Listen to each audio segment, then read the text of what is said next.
Hello everyone and welcome to Chemia world. इस video में मैं क्लास 10th केमिस्ट्री का first chapter chemical reaction and equation को start करने वाला हूं। मैं आपको बता दूं कि इस चैप्टर को मैं पूरा बेसिक्स से बताने वाला हूं, तो बिना देरी किए चलिए शुरू करते हैं। केमिकल रिएक्शन एंड इक्वेशन को अच्छे से समझने के लिए आप लोगों को पहले ये जानना पड़ेगा कि ये साइंस के किस पार्ट का चैप्टर है। तो ये chemical reaction and equation science के केमिस्ट्री से बिलोंग करता है। तो अब फर्स्ट ऑफ ऑल हम लोग समझते हैं कि केमिस्ट्री के बारे में। तो क्या होता है भाई केमिस्ट्री? तो chemistry is the study of composition, structure, properties and changes of matter. मतलब कि किसी भी मैटर के अगर हम लोग कंपोजिशन, स्ट्रक्चर, प्रॉपर्टीज़ और उसके चेंजेस के बारे में पढ़ें तो उसको हम लोग बोलते हैं केमिस्ट्री। Changes of matter. तो चलिए अब हम लोग मैटर के चेंजेस को समझते हैं। तो आपको शायद पता होगा कि मैटर किसे कहते हैं। तो anything that can occupy space and having mass is known as matter. कोई भी चीज़ जो स्पेस ऑक्यूपाई करे और जिसका मास हो उसको हम लोग क्या बोलते हैं ना, मैटर। या तो आप ऐसे समझे कि कोई भी चीज़ जो आपको दिखाई दे रहा है या फिर आपको सराउंडिंग में जितना भी चीज़ है सब के सब को हम लोग मैटर कहते हैं। जैसे कि वुड, ब्रिक्स, ह्यूमन, एयर, सब के सब क्या हो जाएगा ना, मैटर। अब हम लोग देखेंगे इस मैटर के चेंजेस के बारे में। तो अगर आप ध्यान से देखें तो आपको सराउंडिंग में बहुत सारा चेंजेस हो रहा होगा। जैसे कि सब्जी को काटना, लकड़ी तोड़ना, आटा गूंदना, मोबाइल को तोड़ना, ईंट को तोड़ना, आग जलाना, मेल्टिंग ऑफ आइस, आइस का मेल्ट होना। तो ये सब के सब क्या है ना, मैटर का चेंजेस हो रहा है। जैसे कि अगर सब्जी को काट रहे हैं तो सब्जी क्या था, सबसे पहले तो बड़ा बड़ा सब्जी था, उसके बाद आप छोटा छोटा पीसेस में काट दिए, चेंज तो किए। छोटा बड़ा से क्या किए, छोटा छोटा पीसेस में।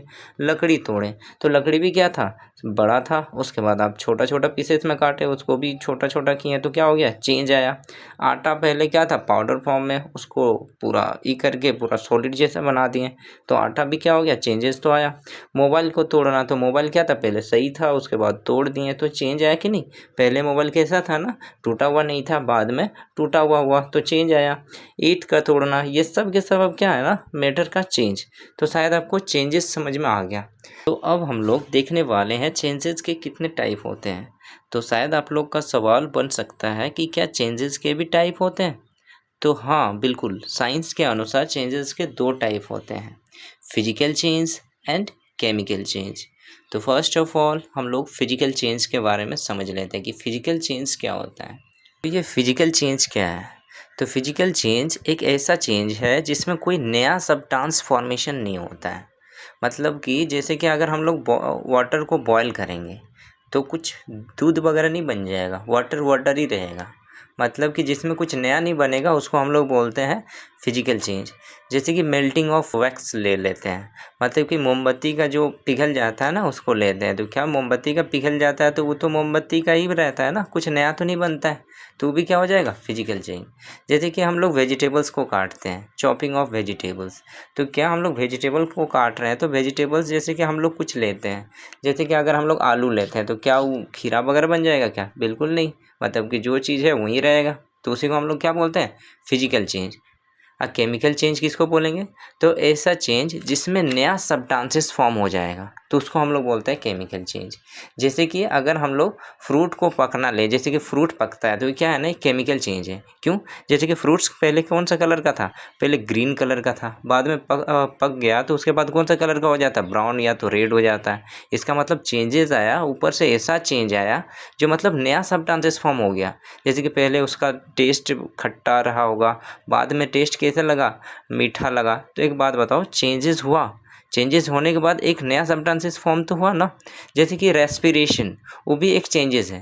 तो रेस्पिरेशन कौन सा चेंज है ना, केमिकल चेंज। जैसे कि रेस्पिरेशन कैसे केमिकल चेंज है, क्योंकि उसमें ग्लूकोज और ऑक्सीजन मिल के क्या बनाता है ना, एनर्जी, एक नया चीज़ बनाया कि नहीं, ग्लूकोज और ऑक्सीजन मिलके। और जैसे कंबस्चन मतलब आग का जलना, जैसे कि आग जलाएंगे तो वो भी क्या हो जाता है, केमिकल चेंज।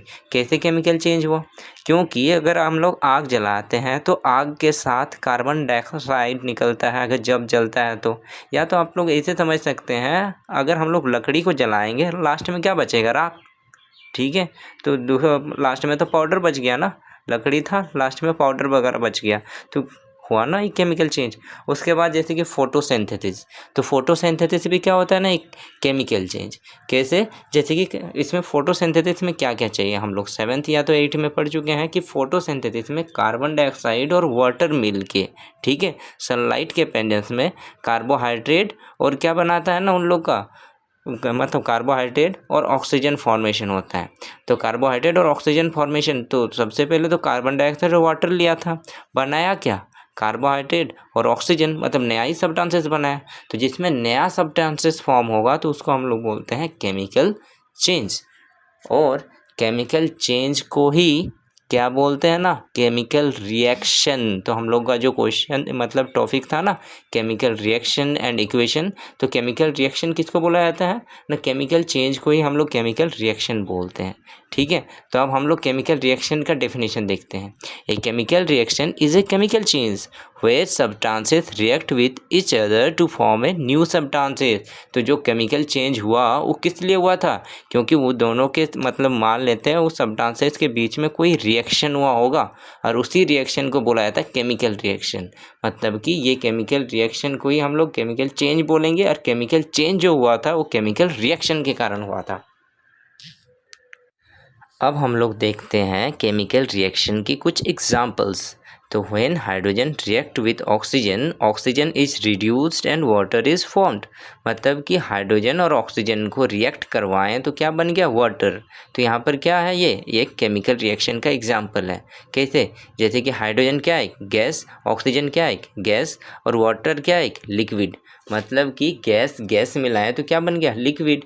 मतलब कि हाइड्रोजन और ऑक्सीजन का प्रॉपर्टीज से वाटर का प्रॉपर्टीज अलग ही आता है, ठीक है। वाटर का प्रॉपर्टीज क्या आता है, एक अलग ही आता है। तो उसको हम लोग क्या बोलेंगे, केमिकल रिएक्शन, क्योंकि ये क्या हुआ, केमिकल चेंज हुआ ना, ठीक है।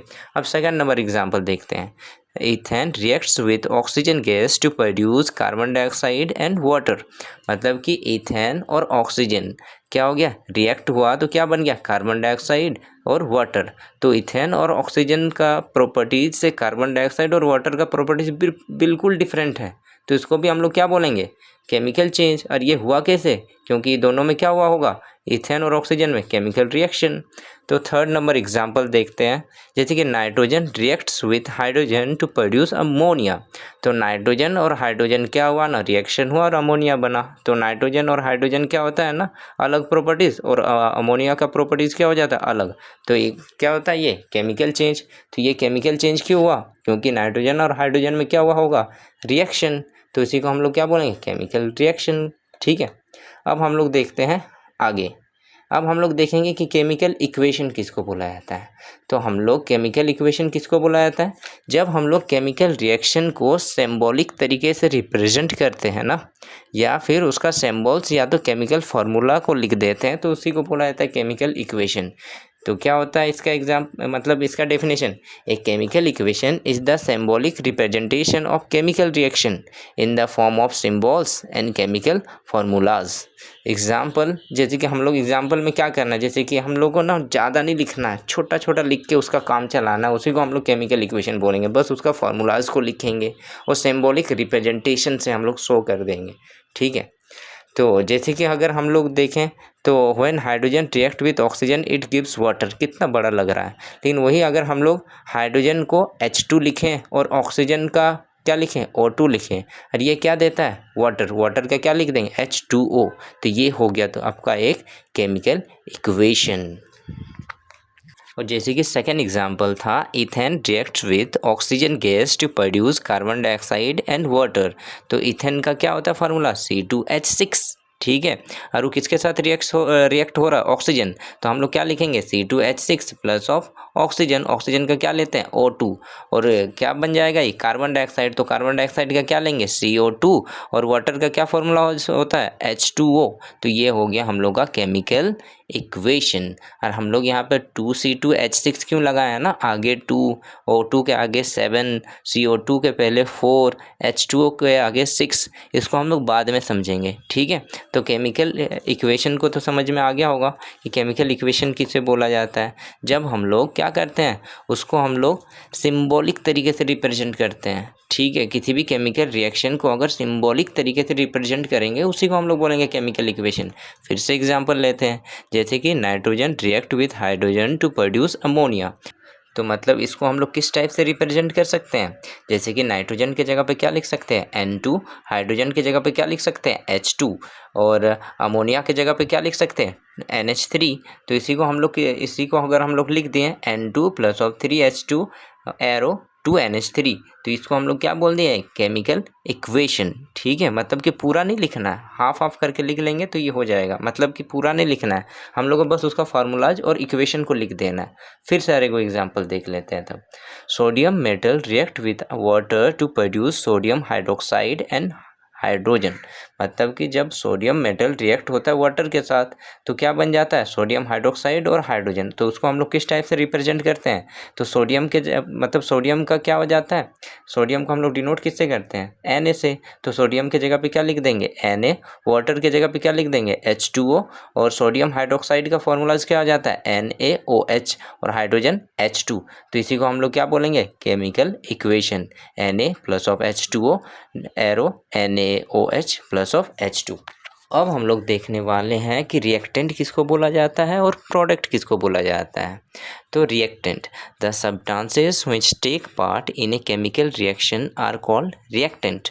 ठीक है, तो ऐसा सब्सटेंसेस जो कोई भी केमिकल रिएक्शन में पार्टिसिपेट करता है तो उसको हम लोग बोलते हैं रिएक्टेंट्स। और प्रोडक्ट्स किसको बोला जाता है, the new substances which produce as a result of chemical reaction are called products. तो ऐसा जो हम लोग को नया चीज़ बना ना, रिएक्टेंट मिल के जो नया चीज़ बना तो उसको हम लोग बोलेंगे प्रोडक्ट्स। जैसे कि हम लोग हाइड्रोजन और ऑक्सीजन को मिलाए थे तो क्या बना था, वाटर। तो हाइड्रोजन और ऑक्सीजन को मिलाए थे तो रिएक्शन में पार्टिसिपेट कौन किया, हाइड्रोजन और ऑक्सीजन। तो दोनों के दोनों को क्या बोलेंगे, रिएक्टेंट। और बना क्या ये रिएक्टेंट से हम लोग का, वाटर। तो वाटर को क्या बोलेंगे हम लोग, प्रोडक्ट। देखें, जैसे कि हम लोग सेकंड में क्या एग्जांपल लिए थे, इथेन और ऑक्सीजन गैस को मिलाए थे तो कार्बन डाइऑक्साइड और वाटर बना था। तो यहाँ पर इथेन और ऑक्सीजन को मिलाए थे तो इस रिएक्शन में क्या पार्टिसिपेट किया, इथेन और ऑक्सीजन। तो ये दोनों को हम लोग क्या बोलेंगे, रिएक्टेंट। लेकिन बना क्या, कार्बन डाइऑक्साइड और वाटर, तो इसको हम लोग क्या बोलेंगे, प्रोडक्ट। और थर्ड एग्जांपल हम लोग लिए थे, नाइट्रोजन और हाइड्रोजन को मिलाए थे तो क्या बना था, अमोनिया। तो मतलब कि नाइट्रोजन और हाइड्रोजन ये दोनों को मिलाए, मतलब ये दोनों पार्टिसिपेट किया इस रिएक्शन में, तो इस दोनों को क्या बोलेंगे, रिएक्टेंट। और फाइनली क्या बना हम लोग का, अमोनिया। तो अमोनिया को बोलेंगे हम लोग प्रोडक्ट। तो आई होप मैंने जितना भी बताया आपको शायद पूरा क्लियर समझ में आ गया होगा। अब हम लोग नेक्स्ट वीडियो में chemical reaction and equation part 2 के टाइप्स ऑफ केमिकल रिएक्शन को समझेंगे। तो इस चैप्टर को कंप्लीट देखने के लिए हमारे चैनल को सब्सक्राइब कर लें और बेल आइकन को प्रेस कर लें, जिससे जल्द ही मेरा वीडियो आप लोगों तक पहुंच सके। Thanks for watching, wish you all the best.